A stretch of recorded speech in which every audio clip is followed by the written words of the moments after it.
ആകാശവാണി.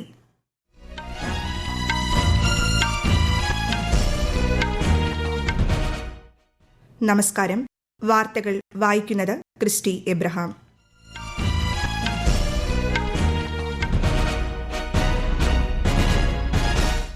പ്രധാന വാർത്തകൾ. Vietnam president തോലാം പ്രധാനമന്ത്രി നരേന്ദ്രമോദിയുമായി ഇന്ന് ന്യൂഡൽഹിയിൽ കൂടിക്കാഴ്ച നടത്തും. നിരവധി ധാരണാപത്രങ്ങളിൽ ഒപ്പുവെക്കും. സുപ്രീം കോടതി ജഡ്ജിമാരുടെ എണ്ണം 37 ആക്കുന്നതിനുള്ള ഭേദഗതി ബിൽ പാർലമെന്റിൽ അവതരിപ്പിക്കാൻ കേന്ദ്ര മന്ത്രിസഭായോഗ തീരുമാനം. കേരളം, പശ്ചിമബംഗാൾ, തമിഴ്നാട്, അസം, പുതുച്ചേരി എന്നിവിടങ്ങളിൽ സർക്കാർ രൂപീകരണ ചർച്ചകൾ പുരോഗമിക്കുന്നു. ഇന്ത്യയുടെ ബ്രിക്സ് അധ്യക്ഷതയ്ക്ക് കീഴിലുള്ള രണ്ടാമത് എംപ്ലോയ്മെന്റ് വർക്കിംഗ് ഗ്രൂപ്പ് യോഗം ഇന്ന് തിരുവനന്തപുരത്ത് തുടങ്ങും. സംസ്ഥാനത്ത് ശനിയാഴ്ച വരെ ഇടിമിന്നലോട് കൂടിയ മഴയ്ക്ക് സാധ്യത. എറണാകുളം, തൃശൂർ ജില്ലകളിൽ ഇന്ന് മഞ്ഞ ജാഗ്രത. IPL ക്രിക്കറ്റിൽ ഡൽഹി ക്യാപിറ്റൽസിനെതിരെ ചെന്നൈ സൂപ്പർ കിങ്സിന് 8 വിക്കറ്റ് ജയം. വാർത്തകൾ വിശദമായി. വിയറ്റ്നാം പ്രസിഡന്റ് തോലാം പ്രധാനമന്ത്രി നരേന്ദ്രമോദിയുമായി ഇന്ന് ന്യൂഡൽഹിയിൽ കൂടിക്കാഴ്ച നടത്തും. പരസ്പര താൽപര്യമുള്ള പ്രാദേശിക ആഗോള വിഷയങ്ങൾ ഇരു നേതാക്കളും ചർച്ച ചെയ്യും.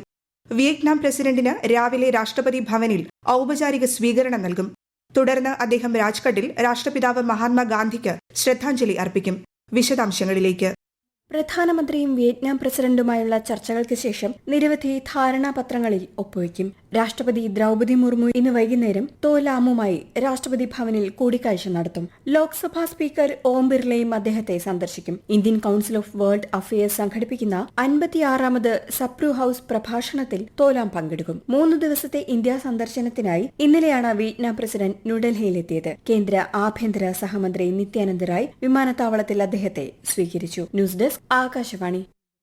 സുപ്രീം കോടതി ജഡ്ജിമാരുടെ എണ്ണം ഭേദഗതി ബിൽ 2026 പാർലമെന്റിൽ അവതരിപ്പിക്കാൻ കേന്ദ്ര മന്ത്രിസഭ തീരുമാനിച്ചു. നിലവിൽ ചീഫ് ജസ്റ്റിസ് ഒഴികെ 33 ജഡ്ജിമാരുള്ളതിൽ 4 പേരെ കൂടി ചേർത്ത് 37ആയും ആകെ അംഗബലം 38ആയും ഉയർത്താനാണ് തീരുമാനം. മന്ത്രിസഭായോഗ തീരുമാനങ്ങൾ വിശദീകരിച്ച കേന്ദ്രമന്ത്രി അശ്വിനി വൈഷ്ണവാണ് ഇക്കാര്യം അറിയിച്ചത്. 1956 നിയമം ഭേദഗതി ചെയ്യാനാണ് ബിൽ ലക്ഷ്യമിടുന്നതെന്നും അദ്ദേഹം പറഞ്ഞു. പശ്ചിമബംഗാളിലെ തെരഞ്ഞെടുപ്പ് പ്രക്രിയ പൂർത്തിയായതിനെ തുടർന്ന് പുതിയ നിയമസഭ രൂപീകരിക്കുന്നതിനുള്ള വിജ്ഞാപനം തെരഞ്ഞെടുപ്പ് കമ്മീഷൻ പുറപ്പെടുവിച്ചു. വിജ്ഞാപനം ഗവർണർക്ക് കൈമാറി. അതേസമയം ഭവാനിപൂർ നിയമസഭാ മണ്ഡലത്തിലെ വോട്ടെണ്ണൽ സംബന്ധിച്ച് തൃണമൂൽ കോൺഗ്രസ് സ്ഥാനാർത്ഥിയും മുഖ്യമന്ത്രിയുമായ മമതാ ബാനർജി ഉന്നയിച്ച ആരോപണങ്ങൾ അടിസ്ഥാനരഹിതമാണെന്ന് തെരഞ്ഞെടുപ്പ് കമ്മീഷൻ വ്യക്തമാക്കി. പശ്ചിമബംഗാളിൽ നിയമസഭാ തെരഞ്ഞെടുപ്പ് ഫലത്തെ തുടർന്ന് ഉണ്ടായ അക്രമ സംഭവങ്ങളിൽ കർശന നടപടിയെടുക്കാൻ ചീഫ് സെക്രട്ടറി, പോലീസ് മേധാവി, കേന്ദ്രസേന എന്നിവരോട് നിർദ്ദേശിച്ച് കേന്ദ്ര തെരഞ്ഞെടുപ്പ് കമ്മീഷൻ.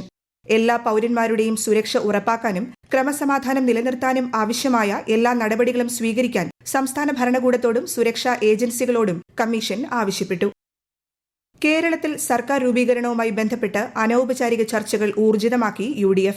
140 നിയമസഭാ മണ്ഡലങ്ങളിൽ 102 എണ്ണത്തിൽ ഉജ്ജ്വല വിജയം നേടിയ UDF നിയമസഭാ കക്ഷി യോഗത്തിനു ശേഷം മന്ത്രിസഭാ രൂപീകരണത്തിനായി ഗവർണറെ സമീപിക്കും. വരും ദിവസങ്ങളിൽ ഡൽഹിയിൽ നിന്നുള്ള അഖിലേന്ത്യാ കോൺഗ്രസ് കമ്മിറ്റി പ്രതിനിധികളും ചർച്ചയ്ക്കായി എത്തിച്ചേരുമെന്ന് നേതാക്കൾ അറിയിച്ചു. നിയമസഭാ തെരഞ്ഞെടുപ്പ് വിജയം സംബന്ധിച്ച വിജ്ഞാപന റിപ്പോർട്ട് ഗവർണർ രാജേന്ദ്ര വിശ്വനാഥ് ആർലേക്കർക്ക് നൽകിയതായി മുഖ്യ തെരഞ്ഞെടുപ്പ് ഓഫീസർ രത്തൻ യു കേൽക്കർ അറിയിച്ചു. തമിഴ്നാട്ടിൽ രാഷ്ട്രീയ നീക്കങ്ങൾ സജീവമായി. നടൻ C. ജോസഫ് വിജയുടെ തമിഴക വെട്രിക്കഴകം 108 സീറ്റുകൾ നേടി സംസ്ഥാനത്തെ ഏറ്റവും വലിയ ഒറ്റ കക്ഷിയായി. തമിഴ് രാഷ്ട്രീയത്തിൽ പുതിയ ചരിത്രമാണ് കന്നി പോരാട്ടത്തിലൂടെ TVK സ്വന്തമാക്കിയത്. ചെന്നൈക്ക് സമീപമുള്ള പനയൂരിലെ പാർട്ടി ആസ്ഥാനത്ത് നടന്ന നിയമസഭാ കക്ഷി യോഗത്തിൽ C. ജോസഫ് വിജയിയെ നിയമസഭാ കക്ഷി നേതാവായി ഐകകണ്ഠേന തിരഞ്ഞെടുത്തു. അതേസമയം മുഖ്യമന്ത്രി MK സ്റ്റാലിൻ ഗവർണർക്ക് രാജിക്കത്ത് സമർപ്പിച്ചു. പശ്ചിമബംഗാൾ, അസം സംസ്ഥാനങ്ങളിലെ തെരഞ്ഞെടുപ്പ് വിജയത്തെ തുടർന്ന് നിയമസഭാ കക്ഷി നേതാവിനെ തെരഞ്ഞെടുക്കുന്നതിനായി കേന്ദ്ര നിരീക്ഷകരെ നിയമിച്ച് BJP. പശ്ചിമബംഗാളിൽ കേന്ദ്ര നിരീക്ഷകനായി കേന്ദ്രമന്ത്രിയും മുതിർന്ന പാർട്ടി നേതാവുമായ അമിത്ഷായെയും കേന്ദ്ര സഹനിരീക്ഷകനായി ഒഡീഷ മുഖ്യമന്ത്രി മോഹൻ ചരൺ മാജിയെയും നിയമിച്ചു. അസമിൽ കേന്ദ്രമന്ത്രി JP നദ്ദയെ കേന്ദ്ര നിരീക്ഷകനായും ഹരിയാന മുഖ്യമന്ത്രി നയാബ് സിംഗ് സൈനിയെ സംസ്ഥാനത്തെ കേന്ദ്ര സഹനിരീക്ഷകനായും നിയമിച്ചു. പുതുച്ചേരിയിൽ സർക്കാർ രൂപീകരണ ചർച്ചകൾ പുരോഗമിക്കുന്നു. മണ്ണാടിപ്പേട്ട MLA ആയി തെരഞ്ഞെടുക്കപ്പെട്ട A. നമശിവായത്തെ BJP നിയമസഭാ കക്ഷി നേതാവായി തെരഞ്ഞെടുത്തു. പുതുച്ചേരി BJP ആസ്ഥാനത്ത് നടന്ന യോഗത്തിൽ പുതുതായി തെരഞ്ഞെടുക്കപ്പെട്ട BJP MLAമാർ, കേന്ദ്ര നിരീക്ഷകരായ മൻസുഖ് മാണ്ഡവ്യ, നിർമ്മൽ കുമാർ സുരാന തുടങ്ങിയവർ പങ്കെടുത്തു. രാജ്യത്തെ നിയമസഭാ തെരഞ്ഞെടുപ്പുകളിൽ ബി.ജെ.പി. നേടിയ വിജയത്തിൽ യു.എസ്. പ്രസിഡന്റ് ഡൊണാൾഡ് ട്രംപ് പ്രധാനമന്ത്രിയും ബി.ജെ.പി. മുതിർന്ന നേതാവുമായ നരേന്ദ്രമോദിയെ അഭിനന്ദിച്ചു. ചരിത്രപരമായ ഈ തെരഞ്ഞെടുപ്പ് വിജയത്തിന് പ്രസിഡന്റ് ട്രംപ് ശ്രീ മോദിയെ അഭിനന്ദിച്ചതായി വൈറ്റ് ഹൌസ് വക്താവ് കുഷ് ദേശായി അറിയിച്ചു. ഈ വാർത്തകൾ ആകാശവാണിയിൽ നിന്ന്. ആകാശവാണി വാർത്തകളും വാർത്താധിഷ്ഠിത പരിപാടികളും all India radio news Thiruvananthapuram YouTube ചാനലിലും all India radio news Thiruvananthapuram Facebook പേജിലും AR News_ തിരുവനന്തപുരം ഇൻസ്റ്റഗ്രാം അക്കൌണ്ടിലും AR News_TVM X ഹാൻഡിലും ലഭ്യമാണ്. ഇന്ത്യയുടെ ബ്രിക്സ് അധ്യക്ഷതയ്ക്ക് കീഴിലുള്ള രണ്ടാമത് എംപ്ലോയ്മെന്റ് വർക്കിംഗ് ഗ്രൂപ്പ് യോഗം ഇന്ന് തിരുവനന്തപുരത്ത് തുടങ്ങും. തൊഴിലാളി ക്ഷേമം, സാമൂഹിക സുരക്ഷാ സംവിധാനങ്ങൾ മെച്ചപ്പെടുത്തൽ, തൊഴിൽ ശക്തിയിൽ സ്ത്രീകളുടെ പങ്കാളിത്തം വർദ്ധിപ്പിക്കൽ എന്നിവയെക്കുറിച്ച് ബ്രിക്സ് അംഗരാജ്യങ്ങളിൽ നിന്നുള്ള പ്രതിനിധികൾ ചർച്ച ചെയ്യുമെന്ന് തൊഴിൽ മന്ത്രാലയം അറിയിച്ചു. ബ്രസീൽ, റഷ്യ, ഇന്ത്യ, ചൈന, ദക്ഷിണാഫ്രിക്ക, Saudi Arabia, Egypt, Ethiopia, Iran, Indonesia, UAE എന്നിവയാണ് ബ്രിക്സ് അംഗരാജ്യങ്ങൾ. അഖിലേന്ത്യാ സൈനിക സ്കൂൾ പ്രിൻസിപ്പൽമാരുടെ സമ്മേളനം നാളെയും മറ്റന്നാളും തിരുവനന്തപുരത്ത് നടക്കും. കഴക്കൂട്ടം സൈനിക സ്കൂളിൽ നടക്കുന്ന സമ്മേളനത്തിൽ പ്രതിരോധ സഹമന്ത്രി സഞ്ജയ് സേത്ത് അധ്യക്ഷത വഹിക്കും. രാജ്യത്തുടനീളമുള്ള 33 സൈനിക സ്കൂളുകളിലെ പ്രിൻസിപ്പൽമാർ ഉൾപ്പെടെയുള്ളവർ സമ്മേളനത്തിൽ പങ്കെടുക്കും. കണ്ണൂർ രാജ്യാന്തര വിമാനത്താവളത്തിൽ നിന്നുള്ള ഹജ്ജ് സർവീസിന് തുടക്കമായി. 300-ലേറെ തീർത്ഥാടകരുമായി ഫ്ലൈ അദീൽ എയർലൈൻസ് ജിദ്ദയിലേക്ക് അല്പസമയത്തിനകം പുറപ്പെടും. ടെർമിനൽ കെട്ടിടത്തിന് സമീപമാണ് ക്യാമ്പ് സജ്ജീകരിച്ചിട്ടുള്ളത്. രാജ്യത്ത് ഫോസിൽ ഇന്ധനത്തിന് പകരമുള്ള ഏറ്റവും മികച്ച മാർഗങ്ങൾ ഉപയോഗിക്കുന്നതിനും ജനങ്ങൾക്കിടയിൽ പ്രോത്സാഹിപ്പിക്കുന്നതിനുമായി സമഗ്ര ഗവേഷണം പുരോഗമിക്കുന്നതായി കേന്ദ്രമന്ത്രി നിതിൻ ഗഡ്കരി. ന്യൂഡൽഹിയിൽ ഓട്ടോമൊബൈൽ മേഖലയുമായി ബന്ധപ്പെട്ട പരിപാടിയിൽ സംസാരിക്കുകയായിരുന്നു അദ്ദേഹം. ബദൽ ഇന്ധനങ്ങളുടെ ഉൽപാദനത്തിൽ കർഷകർ സുപ്രധാന പങ്ക് വഹിക്കുന്നതായും കേന്ദ്രമന്ത്രി അറിയിച്ചു. जिस दिन मक्के से इथेनॉल बनाने की बात हुई तब मक्के की MSP थी 1800 रुपए क्विंटल और मार्केट प्राइस थी 1200 रुपए क्विंटल. और जैसे इथेनॉल बनना शुरू हुआ तो मक्के की प्राइस हुई 2600 रुपए क्विंटल और उत्तर प्रदेश और बिहार के गरीब किसानों के जेब में 45,000 करोड़ रुपए गए क्योंकि मक्के से इथेनॉल बना.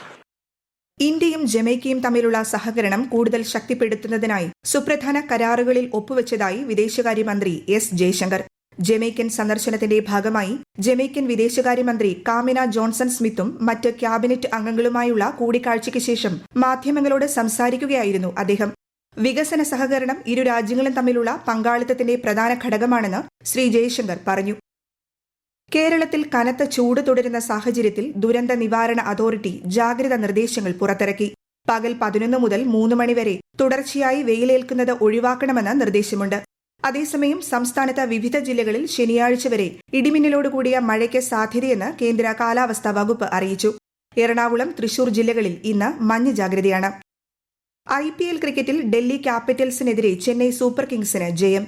ഇന്നലെ നടന്ന മത്സരത്തിൽ ഡൽഹിയെ 8 വിക്കറ്റിനാണ് ചെന്നൈ പരാജയപ്പെടുത്തിയത്. 156 റൺസിന്റെ വിജയലക്ഷ്യം പിന്തുടർന്ന ചെന്നൈ 17.3 ഓവറിൽ 2 വിക്കറ്റ് നഷ്ടത്തിൽ വിജയലക്ഷ്യം മറികടന്നു. സഞ്ജു സാംസണാണ് കളിയിലെ താരം. IPL ക്രിക്കറ്റിൽ ഇന്ന് സൺറൈസേഴ്സ് ഹൈദരാബാദ് പഞ്ചാബ് കിങ്സ് പോരാട്ടം. ഹൈദരാബാദിലെ രാജീവ് ഗാന്ധി ഇന്റർനാഷണൽ സ്റ്റേഡിയത്തിൽ രാത്രി 7:30 മത്സരം.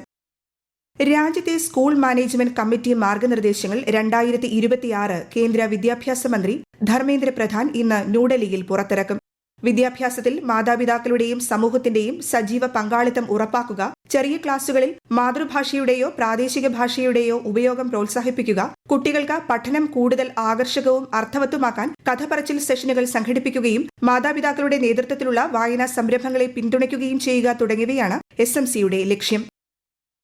ആഗോള ഊർജ്ജ മേഖലയിലെ സുപ്രധാന ജലപാതയായ ഹോർമുസ് കടലിടുക്കിലെ US സൈനിക നീക്കം പ്രതിരോധ നടപടിയെന്ന് US state secretary Marco Rubio. ഹോർമുസിലൂടെ സഞ്ചരിക്കുന്ന വാണിജ്യ കപ്പലുകളെ പിന്തുണയ്ക്കുന്നതിനുള്ള പ്രോജക്ട് ഫ്രീഡം ദൌത്യം ആരംഭിച്ചത് ഒരു സുരക്ഷാ ശ്രമമായി മാത്രമാണെന്ന് റൂബിയോ വിശദീകരിച്ചു. പ്രധാന വാർത്തകൾ വീണ്ടും. വിയറ്റ്നാം പ്രസിഡന്റ് തോലാം പ്രധാനമന്ത്രി നരേന്ദ്രമോദിയുമായി ഇന്ന് ന്യൂഡൽഹിയിൽ കൂടിക്കാഴ്ച നടത്തും. നിരവധി ധാരണാപത്രങ്ങളിൽ ഒപ്പുവെക്കും. സുപ്രീം കോടതി ജഡ്ജിമാരുടെ എണ്ണം 37 ആക്കുന്നതിനുള്ള ഭേദഗതി ബിൽ പാർലമെന്റിൽ അവതരിപ്പിക്കാൻ കേന്ദ്ര മന്ത്രിസഭായോഗ തീരുമാനം. കേരളം, പശ്ചിമബംഗാൾ, തമിഴ്നാട്, അസം, പുതുച്ചേരി എന്നിവിടങ്ങളിൽ സർക്കാർ രൂപീകരണ ചർച്ചകൾ പുരോഗമിക്കുന്നു. ഇന്ത്യയുടെ ബ്രിക്സ് അധ്യക്ഷതയ്ക്ക് കീഴിലുള്ള രണ്ടാമത് എംപ്ലോയ്മെന്റ് വർക്കിംഗ് ഗ്രൂപ്പ് യോഗം ഇന്ന് തിരുവനന്തപുരത്ത് തുടങ്ങും. സംസ്ഥാനത്ത് ശനിയാഴ്ച വരെ ഇടിമിന്നലോടുകൂടിയ മഴയ്ക്ക് സാധ്യത. എറണാകുളം, തൃശൂർ ജില്ലകളിൽ ഇന്ന് മഞ്ഞ ജാഗ്രത.